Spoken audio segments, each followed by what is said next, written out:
In the Heart of the Word. Reflections by Father Joseph Mary, SCTJM, on the daily readings of the Holy Mass.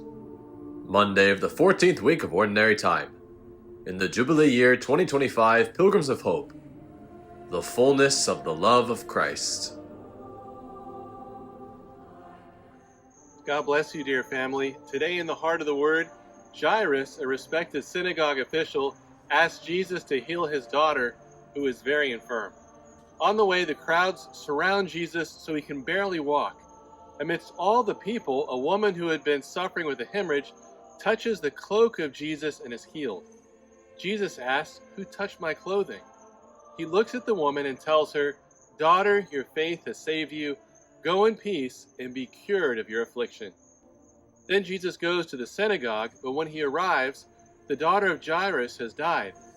Jesus goes with Jairus and his wife into the house, enters the room and takes the little girl by the hand and says, "Talitha cum," which means, "Little girl, stand up."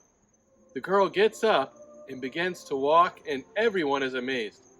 So Jesus brings back to life a 12-year-old girl, and he restores the life of a woman who had been dying for 12 years. Interestingly, 12 in the Bible symbolizes the perfection of authority, or the perfect form of government. Jacob had 12 sons who became 12 patriarchs, whose descendants became the 12 tribes of Israel. Jesus called 12 apostles. The New Jerusalem in the book of Revelation has 12 gates, with walls made of 12 rows of stone.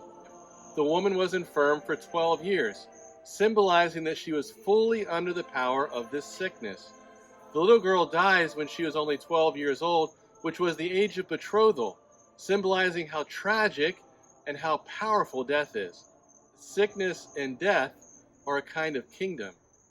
But Jesus enters both, and he overcomes both by his presence and by his word, with the fullness of the love of God.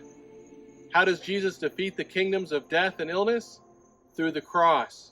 And where is the power of the cross communicated to us? In the sacraments. Among them, the Lord has instituted the sacrament of the anointing of the sick, to confer a special grace that unites the sick person more intimately to the passion of Christ, for their good and for the good of the Church.